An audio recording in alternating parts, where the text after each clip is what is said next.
여러분 요즘 뉴스에 보면 초격차 대한민국이라는 표현을 들어보셨을 거예요. 우리나라 반도체 대기업인 삼성전자와 SK하이닉스 그리고 정부가 3대 메가 프로젝트를 발표하며 우리나라를 초격차 대한민국으로 만들겠다라고 했습니다. 서남권의 반도체 생산기지에 800조 원을 투자하고 AI 데이터 센터에 550조 원을 투자한다는 계획이죠. 초격차라는 말의 뜻을 아십니까, 여러분? 초격차. 단기간에 따라올 수 없을 정도로 기술 인재, 생산 능력, 산업 생태계에서 압도적인 차이를 만드는 것. 한마디로 압도적 차이를 초격차라고 하는 거예요. 저는 오늘 본문에 다니엘을 묵상하면서 다니엘의 신앙이야말로 초격차 신앙이다, 이런 묵상이 되었습니다. 압도적 차이구나.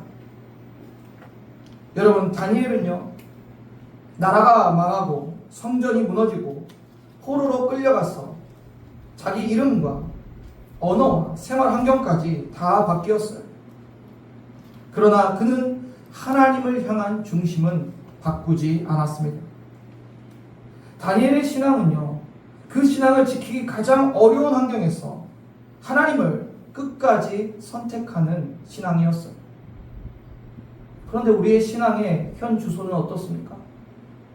조그마한 일에도 시험에 빠지고, 조그만 힘들면 인상 쓰고, 불평하고, 원망하고.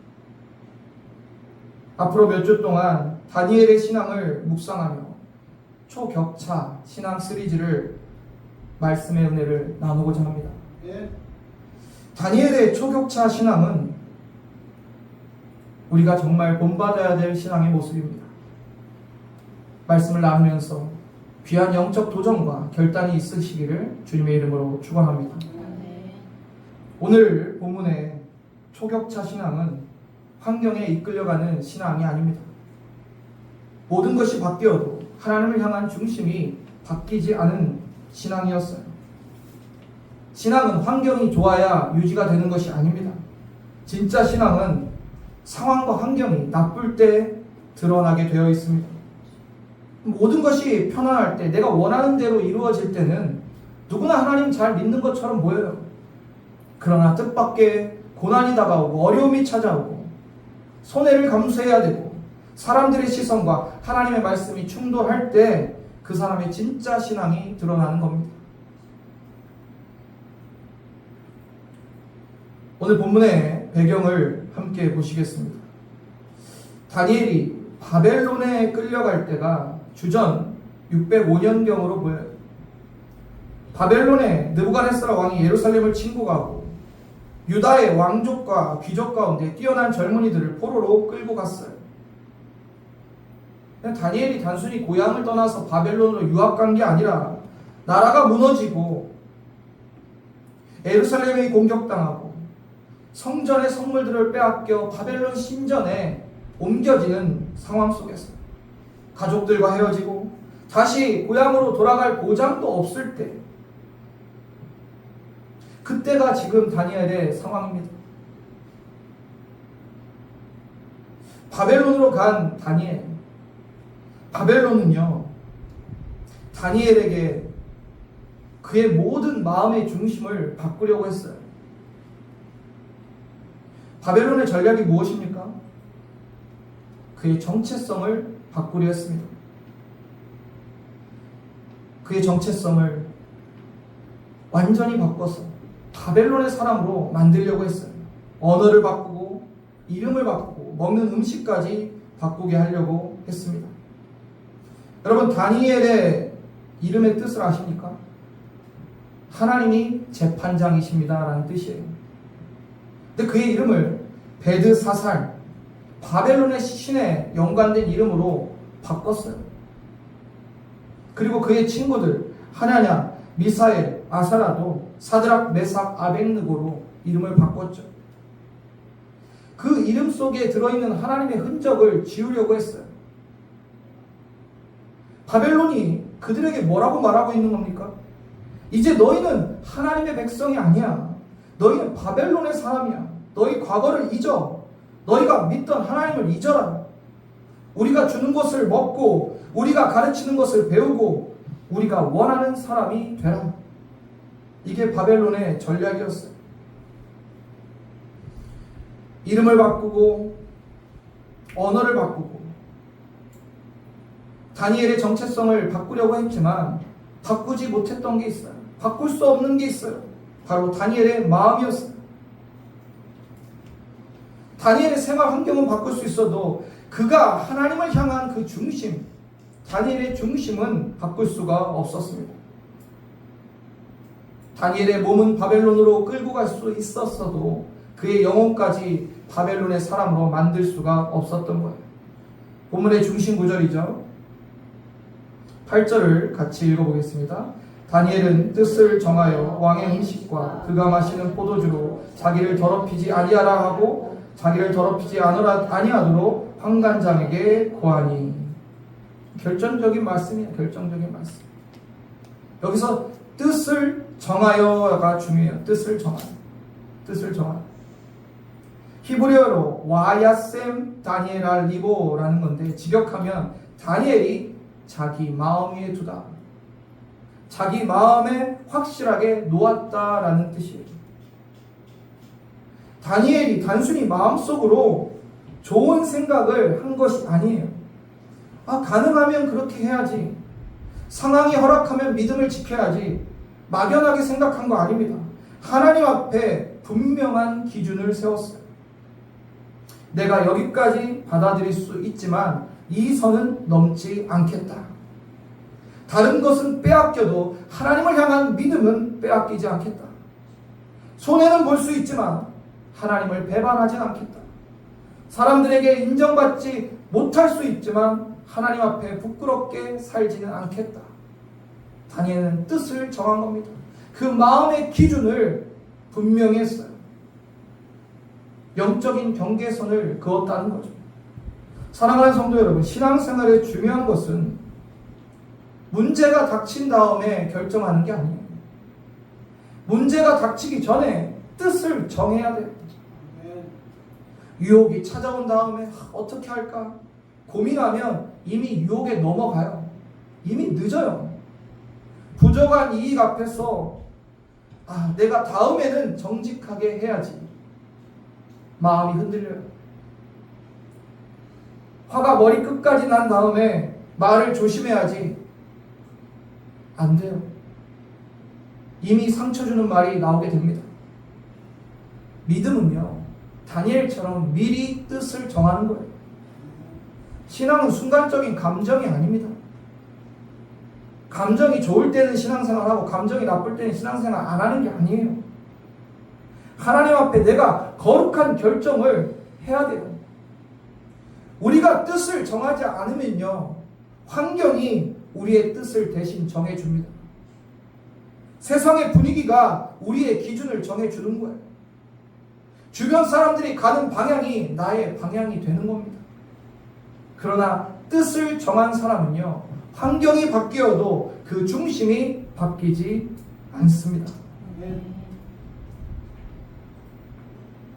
다니엘의 언어를 바꾸고 생활 환경을 바꾸고 그의 이름을 바꿨지만 바꾸지 못한 게 뭐예요? 다니엘의 믿음을 바꾸지 못했어요. 다니엘의 마음을 빼앗지 못했습니다. 여러분, 나침반 아시죠? 나침반. 나침반은 아무리 흔들려도, 아무리 이곳저곳을 돌아다녀도 한 곳만 가리켜요. 북쪽이 어딘지 나침반은 정확하게 가리키잖아요. 다니엘에게 하나님은 영혼의 나침반과 같았어요. 나라가 무너져도 환경이 바뀌고 이름이 바뀌고 그 마음은 오직 하나님을 향하고 있습니다. 바벨론은 다니엘에게 왕의 음식을 먹게 하려고 했어요. 그가 이스라엘에서, 예루살렘에서 먹었던 음식이 아니라 바벨론의 음식, 왕의 음식을 먹게 하려고 했어요. 그러나 다니엘은 먹지 않습니다. 왕의 음식이 맛이 없었기 때문이 아닙니다. 건강식을 먹기 위해서도 아니에요. 다니엘이 채식주의자이기 때문에 그것도 아닙니다. 왕의 음식에는 율법이 그만 하나님의 말씀에서 먹지 말라 하는 음식이 포함되어 있었기 때문이죠. 그리고 단순히 음식을 먹고 안 먹고의 문제가 아니라 이것이 바로 하나님 앞에 자신을 더럽히는 일이었기 때문에 그는 하지 않았어요. 8절에 뭐라고 얘기합니까? 더럽히다라는 말이 나와요. 더럽히다. 히브리어로 가알이라는 건데 하나님 앞에 자신을 부정하게 오염시키는 걸 말해요. 다니엘은 음식 자체만 본 것이 아니라 그 음식을 먹는 행위가 하나님과의 언약의 관계를 깨트리는 것이기에 그는 먹지 않겠다고 뜻을 정한 것입니다. 다니엘을 여러분 한번 묵상해 보세요. 그가 어떤 마음이었겠어요? 나를 먹이고 살리는 분은 느부갓네살 왕이 아니라 하나님이시다. 이러한 고백이 있었겠죠. 나의 미래를 책임져 주시고 내 인생의 주인이 되신 분은 바벨론 왕이 아니라 하나님이시다. 나는 바벨론에서 살지만 바벨론의 사람이 되지 않겠다. 할렐루야. 아멘. 이것이 뜻을 정한 사람의 고백입니다. 여기까지 받아들일 수 있지만 이 선은 넘지 않겠습니다. 다른 것은 빼앗겨도 하나님을 향한 중심은 빼앗기지 않겠습니다. 사실 다니엘이 바벨론의 모든 것을 거부한 건 아니죠. 바벨론의 언어도 배우고 학문도 배웠어요. 왕궁에서 일하는 것도 받아들였어요. 바벨론식의 이름으로 불리는 것도 견뎠습니다. 그러나 하나님과의 관계를 훼손하는 것은 타협할 수가 없었습니다. 이것이 신앙이에요. 신앙은 세상의 모든 것을 거부하는 것이 아니라 세상 속에 살아가되 세상에 속하지 않는 것입니다. 시대의 언어를 배우고 새로운 지식을 배우고 사회생활을 충실하게 하면서도 하나님과의 관계에서 결코 양보할 수 없는 것이 있다는 거죠. 요한복음 17장 15절에 예수님께서 이렇게 기도하십니다. 내가 비옵는 것은 그들을 세상에서 데려가시기를 위함이 아니요 다만 악에 빠지지 않게 보존하시기를 위함이니이다. 우리는 세상을 떠나 산속에 살아가는 사람들이 아닙니다. 세상 한복판에 살아가요. 주님도 이 일을 위해서 기도한 거예요. 저들이 세상 가운데 살아가지만 악에 빠지지 않고 보존되기를 주님이 기도하셨어요. 직장에서 일하고 사업을 하고 사람을 만나고 문화를 접하지만 우리의 마음의 중심에는 누가 계셔야 돼요? 하나님이 계셔야 되는 거예요. 하나님. 세상은 우리에게 다른 이름으로 우리를 부를 수도 있어요. 능력 있는 사람입니다. 성공한 사람입니다. 부유한 사람입니다. 영향력 있는 사람입니다. 그러나 우리가 반드시 기억해야 될 정체성은 나는 하나님의 사람입니다. 할렐루야. 나는 하나님의 사람입니다. 다니엘은 자신이 누구인지 잊지 않았어요. 사람들이 그를 벨드사살이라고 불러도 그는 자신을 다니엘로 기억하고 있었어요. 하나님은 나의 재판장이시다. 이 믿음을 잃지 않았어요. 사랑하는 성도 여러분, 세상이 나를 무엇이라 부르든 간에 중요한 것은 하나님이 나를 어떻게 부르시냐는 거죠. 하나님은 나를 사랑하는 자녀라 부르시고 택한 백성이라 부르십니다. 왕같은 제사장이요 거룩한 나라라고 부르세요. 뜻을 정하는 신앙은 자신의 영적인 정체성을 분명히 하는 거예요. 다니엘의 모습을 자세히 보면 또 하나 중요한 특징이 있습니다. 다니엘은요 뜻을 정했지만 무례하지 않았어요. 8절에 다니엘이 환관장에게 고하였다라고 말합니다.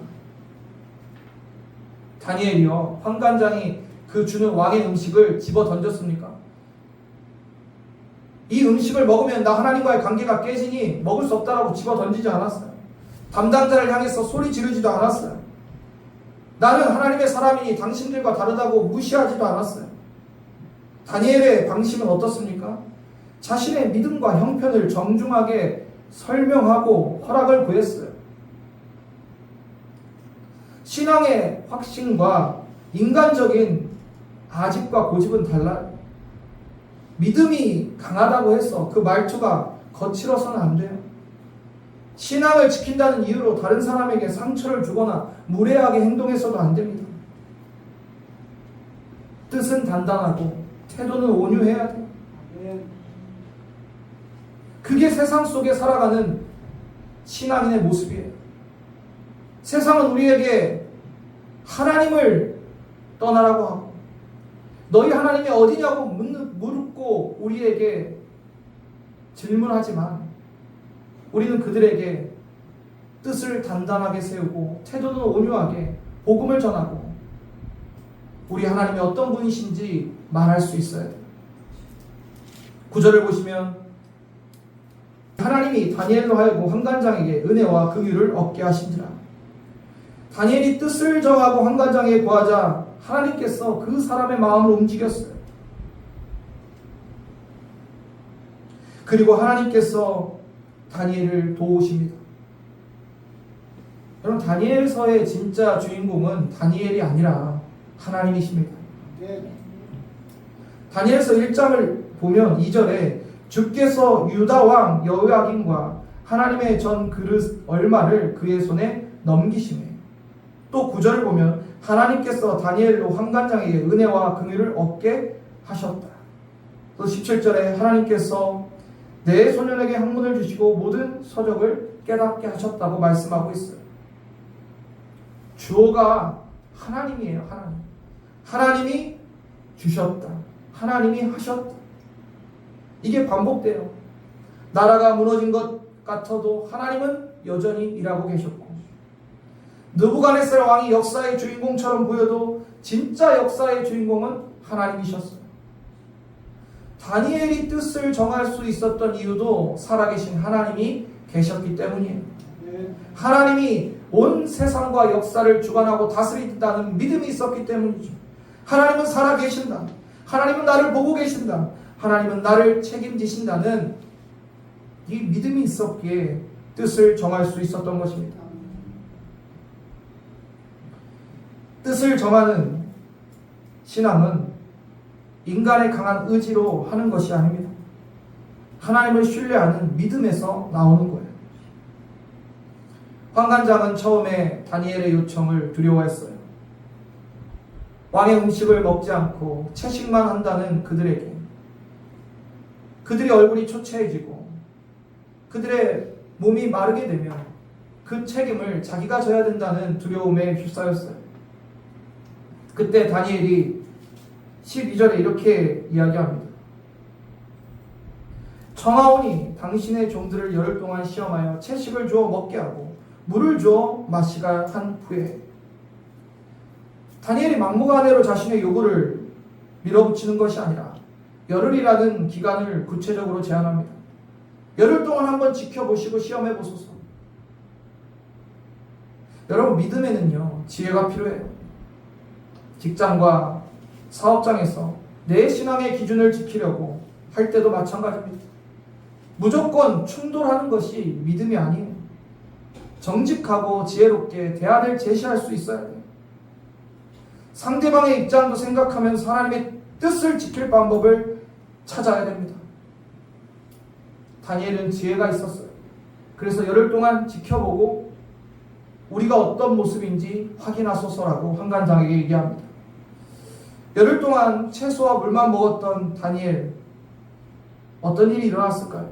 본문 15절을 보시면 열흘 후에 그들의 얼굴이 더욱 아름답고 살이 더욱 윤택하여 왕의 음식을 먹는 다른 소년들보다 더 좋아 보인지라. 할렐루야. 그 좋은, 그 맛있는 바벨론의 왕의 음식들을 먹은 소년들보다 채소와 물만 먹은 다니엘과 그 친구들의 얼굴이 더 살이 오르고 더 윤택해졌다는 것. 하나님의 역사예요. 하나님은 다니엘도 지켜주시고 환관장도 문책을 당하지 않게 해주셨습니다. 다니엘의 초격차 신앙 어떻습니까? 상황이 좋을 때만 하나님을 선택하는 신앙 아니었어요. 후에 사자굴에 들어가야 되는 상황에도 그는 어떻게 했습니까? 결과를 하나님께 맡기고 하나님을 선택하는 신앙을 보였어요. 우리가 잘 아는 주기철 목사님, 일제시대에 신사참배를 강요받았지만 끝내 무릎 꿇지 않았어요. 주위의 사람들은 얘기했습니다. 마음만 하나님께 있으면 몸 한번 절하는 게 무슨 문제냐. 그러나 주기철 목사님은 하나님 외에 다른 신 앞에 절할 수 없다라고 그 뜻을 정했습니다. 그 결단으로 여러 차례 감옥에 갇히고 모진 고문을 당했지만 그 믿음은 빼앗기지 않았어요. 1944년 감옥에서 순교했습니다. 그의 신앙은 죽음보다 하나님을 더 귀하게 여긴 신앙이었어요. 신앙의 승리는요, 위기의 순간에 찾아오는 게 아니에요. 하나님 앞에 미리 뜻을 정할 때 신앙의 승리가 시작됩니다. 다니엘이 왕의 음식을 눈앞에 놓였을 때 갑자기 신앙이 생긴 게 아닙니다. 예루살렘에서 부모와 신앙 공동체를 통해서 하나님의 말씀을 배우며 그는 신앙을 소유하고 있었어요. 하나님이 누구신지 알고 있었어요. 마음의 말씀을 담고 있었습니다. 그래서 뜻을 미리 정할 수 있었던 거예요. 여러분, 무슨 큰 시험이 다가오면 갑자기 믿음이 생기는 줄 아세요? 그렇지 않아요. 매일매일 매 순간순간이 쌓여서 믿음이 됩니다. 매일 말씀을 읽고 기도하는 걸음들이 쌓여서 믿음이 되는 거예요.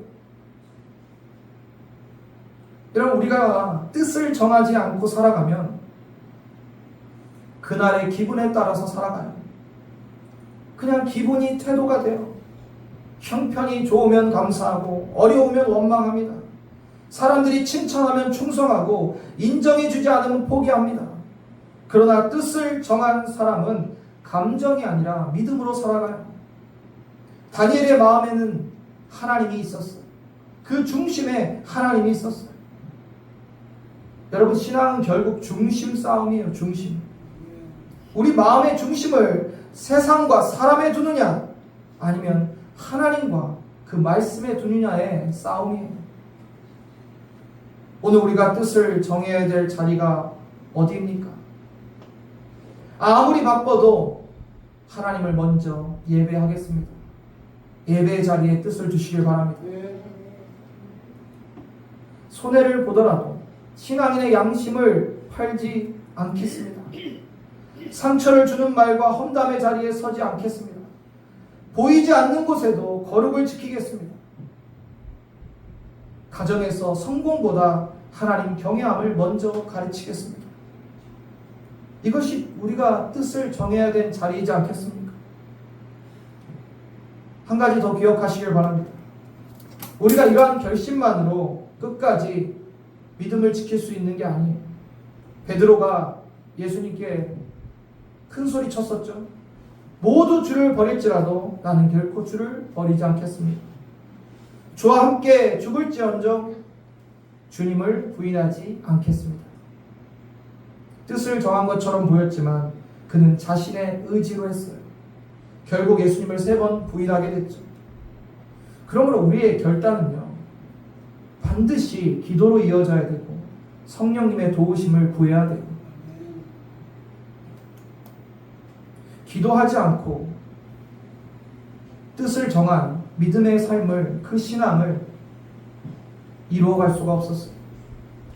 주님, 제가 하나님을 선택하기로 뜻을 정했습니다. 제 힘으로 할 수 없으니 성령님 붙들어 주십시오. 유혹 앞에 흔들리지 않게 하시고 손해가 두려워서 타협하지 않게 하시고 사람들의 시선보다 하나님의 시선을 기억하게 하소서. 이러한 기도를 드리시길 바랍니다. 예수님의 본을 한번 기억하기로 원해요. 다니엘보다 더 완전한 결심 그리고 뜻을 정한 분이 바로 예수님이에요. 예수님은 우리를 구원하시기 위해 십자가를 향해 가기로 결심하셨어요. 누가복음 9장 51절에 예루살렘을 향하여 올라가기로 굳게 결심하셨다라고 말씀합니다. 예루살렘에는 십자가가 기다리고 있었고 조롱과 채찍질이 기다리고 있었어요. 그러나 예수께서는 우리를 구원하시기로 그 뜻을 정하고 결심하셨습니다. 예수님이 십자가의 길을 포기하지 않으셨기에 우리는 구원을 받았습니다. 주님이 우리를 끝까지 사랑하시기로 뜻을 정했기에 우리가 하나님의 자녀가 되었어요. 그래서 우리가 뜻을 정하는 것, 이 신앙은요, 단순히 내 의지를 막 강화하는 것이 아니라 나를 위해 십자가를 선택하신 예수님을 바라보는 것입니다. 기도해야겠죠. 그리고 예수님을 바라봐야 됩니다. 예수님이 나를 포기하지 않으셨기에 나도 예수님을 포기하지 않습니다. 예수님이 나를 위해 십자가를 지셨기 때문에 나도 주를 위해 십자가를 지고 주를 따르겠습니다. 주님께서 세상 모든 유혹을 물리치고 하나님의 뜻에 순종하셨으니 나도 세상에 타협하지 않고 주님의 말씀을 따르겠습니다. 사랑하는 성도 여러분, 초격차 신앙, 초격차 하루아침에 만들어지지 않습니다. 하루에 작은 결단이 쌓이고 한 번의 믿음의 선택이 쌓이고 또 한 번의 예배와 한 번의 기도가 쌓여서 어떤 환경에도 어떤 상황에도 흔들리지 않는 신앙이 되는 것입니다. 한 번 뜻을 정한다고 끝나는 것이 아니라 매일 다시 뜻을 정해야 됩니다. 오늘 다시 뜻을 정하시길 바랍니다. 나는 하나님께 속한 사람으로 살겠습니다. 환경이 우리의 믿음을 결정하는 것이 아니라 믿음이 환경을 이기게 하소서. 다니엘처럼 하나님 앞에 뜻을 정함으로 세상의 흐름에 끌려가지 않고 어떤 형편에도 하나님을 선택하는 초격차 신앙의 사람들이 되시기를 주님의 이름으로 축원합니다.